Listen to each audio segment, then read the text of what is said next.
2016 o panahon daw ni dating Pangulong Rodrigo Duterte, nagsimula ang mga diskaya na kumuha ng mga kontrata sa DPWH. Pero tila ni isang opisyal ng Duterte administration wala sa kanilang testimonya. Narito ang agenda report ni Hannah T. Napaamin si Curly Diskaya na may mga opisyal sa termino ni dating Pangulong Rodrigo Duterte na humihingi ng kickback sa flood control contracts nila. Pero hindi niya sinama ang mga ito sa sworn statement niya sa Senado, kung saan dinawit niya ang ilang opisyal ng gobyerno. Your Honor, ano po yun? Hindi naman po naging successful yun. Kaya hindi ko na po... Nonetheless, may nanghingi pa rin. It's you who admitted. May nanghihingi din po during the past. Mula kasi 2016 hanggang 2022, lumobo ang revenue o kita ng companies ng Diskaya Camp sa government projects.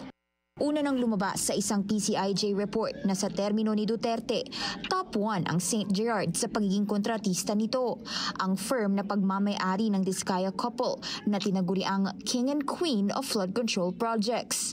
Nakalikom sila ng higit 12 billion worth of contracts mula 2016 hanggang 2017. Base rin sa House Infracom hearing, lumobo ng 1 to 20 billion pesos ang kita ng 8 kumpanya ng Diskaya Camp mula 2017 hanggang 2022. There is a principle in the law of evidence, falsus in uno, falsus in omnibus. False in one testimony is false in all testimonies.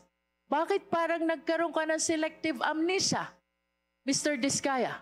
Would you like us to believe na may nanghihingi during the current administration? Your affidavit is full of inconsistencies and lies. Depensa ni Diskaya, tugon lang daw ang sworn statement na yon sa crackdown ni Pangulong Bongbong Marcos sa flood control scandal.